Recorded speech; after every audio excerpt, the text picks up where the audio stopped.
Hello class 11th students. तो आज हम लेकर आए हैं क्लास 11th हिंदी कोर के स्टूडेंट्स के लिए वीडियो। हम बात कर रहे हैं आजकल वर्णनात्मक प्रश्नों की, क्योंकि आप सभी के पास में जो आपका क्वेश्चन पेपर आएगा उसमें ऑब्जेक्टिव और सब्जेक्टिव दोनों तरह के प्रश्न रहने वाले हैं। तो ऑब्जेक्टिव क्वेश्चंस की बात करते हैं कोर वाले स्टूडेंट्स के लिए, तो उनकी सिर्फ एक बुक है आरोह भाग 1, उसी से आएंगे। लेकिन वर्णनात्मक प्रश्न आपके तीनों ही बुक से आने वाले हैं। ये तीनों बुक हैं आपकी आरोह भाग 1, विधान भाग 1 और अभिव्यक्ति और माध्य। तो इन सभी के प्रश्न करना बहुत जरूरी हो जाता है, क्योंकि अगर हम इनके प्रश्न नहीं करेंगे, प्रैक्टिस नहीं करेंगे, तो हम शायद नहीं समझ पाएंगे कि क्वेश्चंस आएंगे किस तरीके से, है ना। तो चलिए आज कुछ ऐसे ही थोड़े से क्वेश्चंस लेकर आई हूँ। इन्हें मैंने मोस्ट इंपॉर्टेंट क्वेश्चंस इसलिए कहा है क्योंकि काफी रिपीटेडली इनको पूछा जाता रहा है। तो ये मोस्ट एक्सपेक्टेड क्वेश्चंस भी रहते हैं कि हाँ ये आ सकते हैं, इसीलिए मैंने इन्हें मोस्ट इंपॉर्टेंट क्वेश्चंस कहा। ठीक है, तो आज हम कर रहे हैं अपने चैप्टर जामुन का पेड़, जो कि कहीं ना कहीं हास्य और व्यंग से परिपूर्ण एक कथा है, और साथ ही साथ ये सरकारी कार्यालयों की लचर कार्य प्रणाली के ऊपर भी तीखा व्यंग है। तो चले देखें कि किस तरीके से कृष्णचंद्र जी ने यहाँ पर इन सरकारी कार्यालयों की लचर कार्य प्रणाली के ऊपर तीखा व्यंग करते हुए इस पाठ को प्रस्तुत किया था। तो चैप्टर तो हमने पूरी तरीके से पढ़ा हुआ है। अब बात कर लेते हैं इनके क्वेश्चन आंसर्स की। तो ऑब्जेक्टिव क्वेश्चंस ऑलरेडी मैं इसके आपको करा चुकी हूँ। अब हम कर रहे हैं आज सब्जेक्टिव क्वेश्चंस। ठीक है, तो एक चीज ध्यान रखिएगा कि ये जो सब्जेक्टिव क्वेश्चंस रहते हैं इनमें हमें बहुत सारी चीजों का ध्यान देना पड़ता है। अब ये ध्यान क्या होता है, कभी कभी क्वेश्चंस एक साथ कई कई पूछ लिए जाते हैं, कि मतलब कहने का मतलब है एक ही क्वेश्चन में वो 2 या 3 क्वेश्चन पूछ लेते हैं। तो हमेशा ध्यान रखिए कि उन क्वेश्चंस को उसी वे में दीजिएगा। पहले जो क्वेश्चन पूछा गया उसका आंसर देना है, फिर उसके बाद दूसरा जो क्वेश्चन पूछा जा रहा है उसका आंसर देना है। तो यहाँ पर पहला क्वेश्चन है, पाठ का शीर्षक जामुन का पेड़ सर्वाधिक महत्वपूर्ण दबे हुए आदमी की उपेक्षा करता है। इस कथन के पक्ष अथवा विपक्ष में तर्क दीजिए। मतलब आपको दोनों में ही देना है। तो ये बात तो सही है कि इस पूरे पाठ में हम बात कर रहे हैं जामुन के पेड़ नीचे दबे हुए व्यक्ति के बारे में। ठीक है, लेकिन यहाँ पर शीर्षक में उसका नाम ही नहीं है। नाम दिया गया है जामुन का पेड़ जिसके नीचे वो दबा हुआ है। तो ये तो बात सही है कि उसके क्या कहते हैं उसकी बात नहीं की गई। लेकिन अगर हम पक्ष में बात करें तो हम ये कह सकते हैं, क्योंकि उस पेड़ को काटने के लिए सरकारी, उस पेड़ को हटाने या काटने के लिए सरकारी कार्यालयों की जो व्यवस्था हमारे सामने आई, उसी व्यवस्था को उजागर करने के लिए पाठ में लिखा गया। इसलिए ये पाठ अपने आप में, ये जो शीर्षक है ये अपने आप में सर्वथा सत्य है। यह पाठ एक हास्य व्यंग कथा है। इसमें सरकारी कार्यालयों की त्रुटिपूर्ण कार्यप्रणाली पर बल दिया गया है।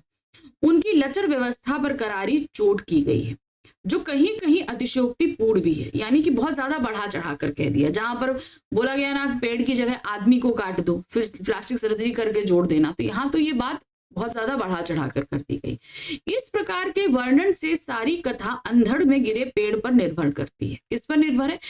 क्योंकि पूरी कहीं ना कहीं वो जो पेड़ गिरा उसी पे है, क्योंकि उसी को हटाने की बात हो रही है ना। पेड़ के नीचे दबा आदमी तो सभी विभागों और उच्च अधिकारियों के लिए महत्वहीन है। तभी पेड़ के कारण विदेशी संबंध बिगड़ने और आदमी को काटने की बात कही गई है। यदि इसे देखें तो शीर्षक भी आदमी को छोड़कर पेड़ के लिए ही जामुन का पेड़ रखा गया है, जो अपने आप में व्यंग का एक पुट लिए हुए। तो सीधी सी बात है, क्योंकि बात यहाँ पर पूरी तरीके से जामुन के पेड़ को हटाने के लिए हो रही है, जिसके लिए इतनी कवायद पूरी कहानी में चल रही है ना। तो इसीलिए इस पाठ का नाम जामुन का पेड़ रखा गया है। प्रश्न संख्या 2 है, जामुन का पेड़ काटने से कौन से देश से भारत के संबंध बिगड़ने की संभावना थी और क्यों? तो वो कौन सा देश था? वो था पिटोनिया राज्य। अब क्यों? क्योंकि उनके प्रधानमंत्री जब यहाँ पर आए थे तो उन्होंने ही इस जामुन के पेड़ को अपने हाथों से यहाँ सचिवालय के प्रांगण में लगाया था। इसीलिए उसे काटने से विदेशी संबंध बिगड़ने की संभावना थी।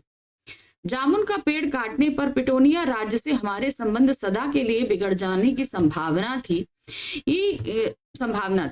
कारण यह था कि पेड़ को 10 साल पूर्व पिटोनिया राज्य के प्रधानमंत्री ने स्वयं सेक्रेटरिएट के लॉन में अपने हाथों से लगाया था।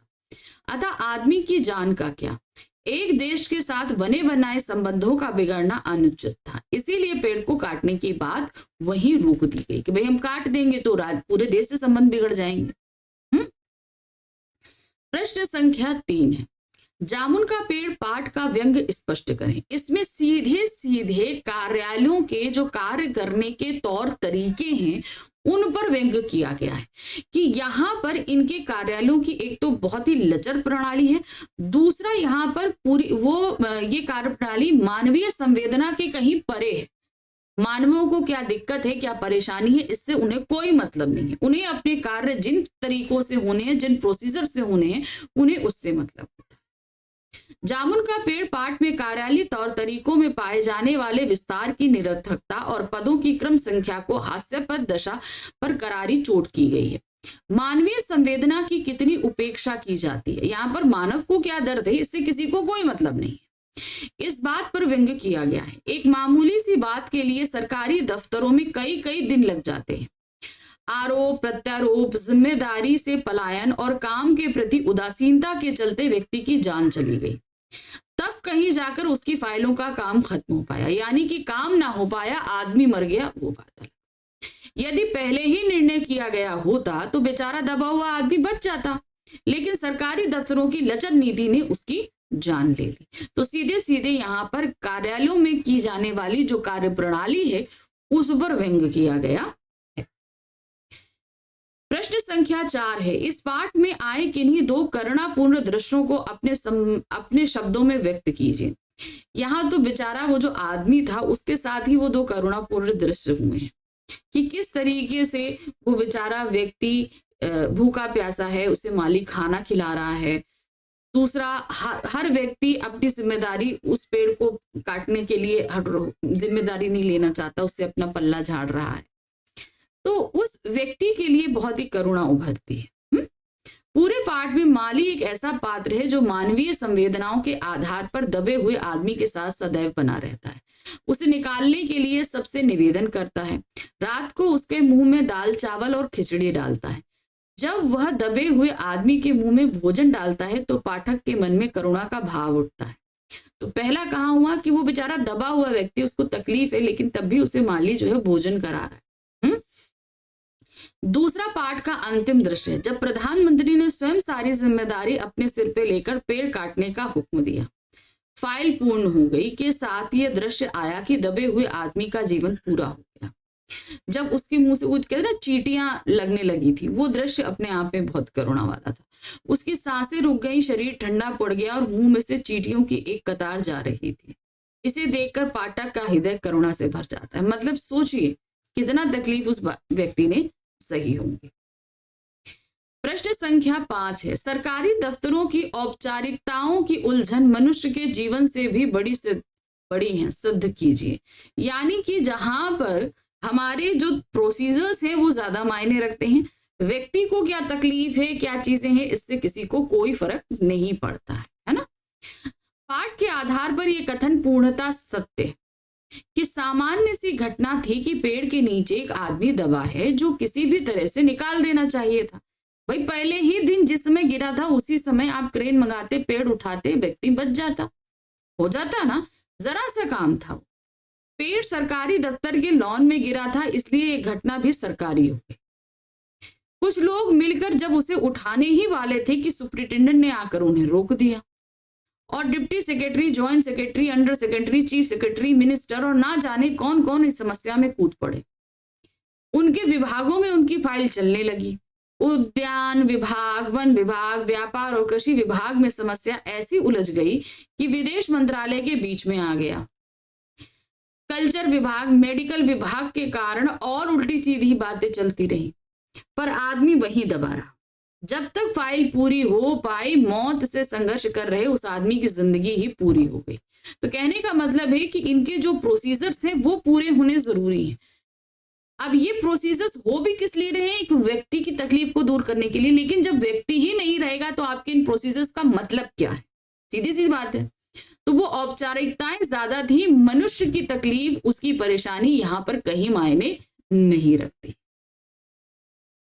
प्रश्न संख्या 6 है, जामुन का पेड़ पाठ में सबसे मूर्खतापूर्ण कौन सा प्रसंग है? मुझे जो इस पूरे पाठ में सबसे मूर्खतापूर्ण प्रसंग लगता है ना, वो जहां पर एक व्यक्ति कहता है कि पेड़ नहीं काट सकते हैं तो आदमी को काट के निकाल लेते हैं, आधा इधर से निकाल लें, आधा से निकाल लेते हैं और फिर प्लास्टिक सर्जरी करके जोड़ दें। ये प्रसंग मुझे सबसे मूर्खतापूर्ण लगा। यूं तो सारी प्रक्रिया ही व्यंग के साथ साथ हास्यास्पद है, परंतु जिस समय एक मनचला आदमी ये सुझाव देता है कि पेड़ नहीं काटा जा सकता तो आदमी को काट लिया जाए, आधा शरीर दोनों तरफ से निकालकर प्लास्टिक सर्जरी करवा ली जाए, मेडिकल विभाग को यह कार्य सौंप दिया जाता है। मतलब व्यक्ति ने सुझाव दिया और काम भी मेडिकल विभाग तक पहुंच गया और उन्होंने आकर दबे हुए आदमी के रक्तचाप, रक्त और धड़कन आदि की जांच करने के बाद रिपोर्ट भेजी। वह सर्वाधिक हास्यास्पद थी। उस रिपोर्ट में कहा गया कि इस आदमी की सर्जरी हो जाएगी और सफल भी रहेगी, पर आदमी मर जाएगा। यही प्रसंग मूर्खता की चरम सीमा थी कि भाई उस व्यक्ति को बचाने के लिए तो हो रहा है, जब वो व्यक्ति ही नहीं रहेगा तो तुम्हारी सर्जरी सफल किस बारे में? प्रश्न संख्या 7 है, पेड़ के बजाय आदमी को काटने की सलाह पर अपने विचार व्यक्त कीजिए। सबसे मूर्खतापूर्ण ये सलाह थी कि व्यक्ति को काट के पेड़ के नीचे से निकाल लिया जाए, जहां पर व्यक्ति की तकलीफ का तो कोई नामो निशान ही नहीं था कि हाँ हमें अपना काम करना है कि पेड़ बच जाए, उसके लिए चाहे आदमी को काट दो तुम दो हिस्से में। सरकारी निष्क्रियता, संवेदनहीनता की यह पराकाष्ठा है। सरकार की नजर में मानवीयता कुछ नहीं है। पेड़ को काटने की बजाय जिंदा मनुष्य को काट देना, यह मूर्खतापूर्ण कार्य सरकार में ही हो सकते हैं। इससे पता चलता है कि अपनी बला टालने और अफसरों को खुश करने के लिए निरर्थक मूर्खतापूर्ण सुझाव भी दिए जा सकते हैं। यानी कि अपने से बड़े अधिकारी को खुश करना है तो ये सजेशन भी दो, तो ये क्या है, इससे व्यक्ति की चाटुकारिता और मूर्खता ही साबित होती है। प्रश्न संख्या 8 है, जामुन के पेड़ के नीचे व्यक्ति दब गया। यह देखने के लिए जमा हुई भीड़ में क्लर्क आपस में क्या बात कर रहे थे? व्यक्ति दबा है, उसके दर्द को कोई ये नहीं देख रहा। सब बोल रहे थे अरे कितना अच्छा पेड़ था, इसके जामुन कितने मीठे होते थे, कितना अच्छा लगता था, मैं घर ले जाता था। ये सब क्लर्क आपस में बातें कर रहे थे। तो ये एक तरीके से उस दबे हुए व्यक्ति के प्रति जो है असंवेदनहीनता थी। ठीक है। पेड़ के पास जमा भीड़ में एक क्लर्क बोला, बेचारा जामुन का पेड़ कितना फलदार था। उसके जवाब में दूसरा क्लर्क बोला, और इसकी जामुनें कितनी रसीली होती थी। तीसरा क्लर्क बोला, मैं फलों के मौसम में झोली भर के ले जाता था, मेरे बच्चे इसके जामुन कितनी खुशी से खाते थे। किसी को भी पेड़ के नीचे पड़े आदमी की संवेदना नहीं थी, यानी उस व्यक्ति की तो तकलीफ कोई समझ ही नहीं रहा था।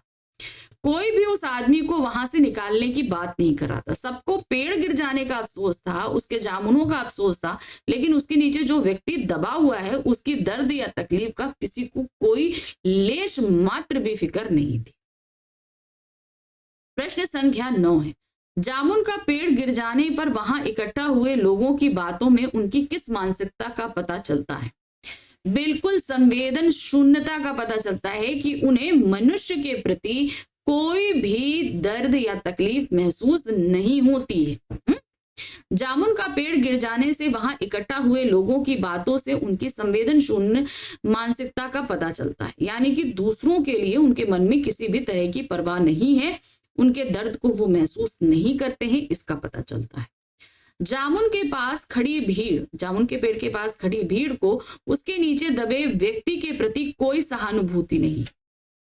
इसके विपरीत वे उस पेड़ और उसके जामुन को याद करके शोक करते हैं कि भाई अब ये पेड़ गिर गया, अब इसके जामुन खाने को नहीं मिलेंगे, इसका उनको दर्द है। जिससे पता चलता है कि लोग कैसे स्वार्थी और असंवेदनशील हो रहे हैं। प्रश्न संख्या 10 है, कृषि विभाग ने जामुन के पेड़ के नीचे दबे व्यक्ति का मामला बागवानी विभाग को भेजने के लिए क्यों कहा? भाई पेड़ कटा तो उन्हें लगा कृषि विभाग को होना चाहिए, लेकिन उन्होंने ये बात बागवानी यानी कि हॉर्टिकल्चर डिपार्टमेंट को दे दी। क्यों? क्योंकि ये एक हरा भरा और फलदार पेड़ था, इसलिए। कृषि विभाग ने जामुन के पेड़ के नीचे दबे व्यक्ति का मामला बागवानी विभाग को भेजने के लिए कहा, क्योंकि कृषि विभाग के अनुसार कृषि विभाग के पास अनाज और खेती से संबंधित मामलों के निर्णय लेने का अधिकार है। जामुन एक फलदार पेड़ है, इसलिए इसका मामला बागवानी विभाग के अंतर्गत आता है। बागवानी विभाग आपके चैप्टर में नहीं दिया गया है, वहां पर दिया गया है हॉर्टिकल्चर डिपार्टमेंट। ठीक है, तो बागवानी विभाग मतलब हॉर्टिकल्चर डिपार्टमेंट आता है और उन्हें इस मामले का फैसला लेना चाहिए। इसके बाद उन्होंने फाइल बागवानी विभाग को सौंप दी। प्रश्न संख्या 11 है, जामुन के पेड़ के नीचे दबा हुआ व्यक्ति जब कविता बोलता है तब उसके बाद क्या कार्रवाई होती है? भाई, उसके नीचे दबा हुआ व्यक्ति जब कविता बोलता है तो माली को पता चलता है कि भाई ये एक शायर है और उसकी एक रिसेंटली एक जो है वो प्रकाशित हुई है, बुक प्रकाशित हुई है। तो उसके बाद अब ये कहाँ चला जाता है? कल्चर विभाग के पास काम, क्योंकि दबा हुआ आदमी कलाकार है, इसलिए ये फाइल कहाँ चली जाती है? कल्चर डिपार्टमेंट में चली जाती है। जब माली पेड़ के नीचे दबे व्यक्ति को बताता है कि उसका मामला सेक्रेटरिएट के सारे सेक्रेटरियों की मीटिंग में रखा जाएगा, तो उसी समय व्यक्ति के मुंह से एक कविता निकल जाती है सॉरी, जिससे माली को पता चलता है कि व्यक्ति कवि। माली दफ्तर के सभी लोगों को बता देता है कि पेड़ के नीचे दबा हुआ व्यक्ति एक कवि है। जैसे ही खबर फैलती है वैसे ही व्यक्ति का मामला संस्कृति विभाग यानी कि कल्चर डिपार्टमेंट को भेज दिया जाता है। संस्कृति विभाग में भी उस व्यक्ति के लिए कोई कार्यवाही नहीं की जाती, बल्कि लोग उसके चारों ओर इकट्ठा होकर उसे कविताएं सुनाने लगते हैं। किसी को भी उस व्यक्ति का दर्द और पीड़ा लेना देना नहीं है। तो वहां से भी वो आदमी आता है कि आप मर जाएंगे तो आपकी बीवी को वजीफा मिलेगा, आपको उपाधि मिलेगी, ये सारी चीजें होती हैं। जब वहां भी इकट्ठा भीड़ को पता चलता है कवि है तो सब अपनी अपनी कविताएं सुनाने लग जाते हैं। तो इस तरीके से कल्चर विभाग भी उस व्यक्ति के लिए कुछ नहीं कर पाता है। प्रश्न संख्या 12 है, इस कहानी में कौन कौन से रस हैं? इस कहानी में 2 रस हैं, पहला हास्य व्यंग और दूसरा करुण रस। करुण रस उस जगह है जहां इस व्यक्ति के दर्द को झलकाया गया और आखिर में जब उसकी मौत को दर्शाया गया है।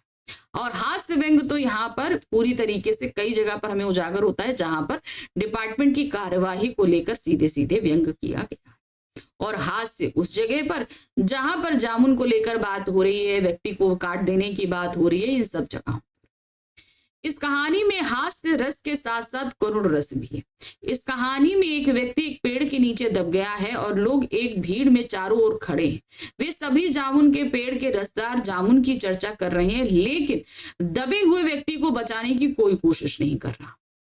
क्लर्कों, अधिकारियों और विभागों को भद्दी हरकतें हास्य के साथ साथ उस व्यक्ति की परिस्थिति पे करुणा जगाती है ना। तो जहां हास्य जगा रही है वहीं उस व्यक्ति को जब हम देखते हैं तो उसके प्रति हमें करुण भाव आता है। माली केवल उस पर दया करता है, उसे भोजन देता है। इस कहानी में लोगों की अति संवेदनहीनता दिखाई देती है। संस्कृति विभाग के सचिव दबे हुए व्यक्ति को एकेडमी का सदस्य बनाते हैं। वो व्यक्ति नीचे दबा पड़ा है और आप उसे सदस्य बना रहे हैं तथा उनसे मिठाई मांगते हैं, लेकिन उन्हें बचाने की कोशिश किसी ने नहीं की। देशों में आपसी संबंध के नाम पर आम आदमी की बलि दी जा सकती है।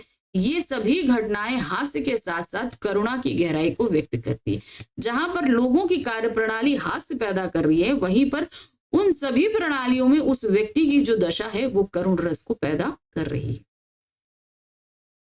प्रश्न संख्या 13 है, जामुन का पेड़ गिर जाने पर जब वहां दफ्तर के लोग इकट्ठा हुए तो उनकी क्या प्रतिक्रिया थी?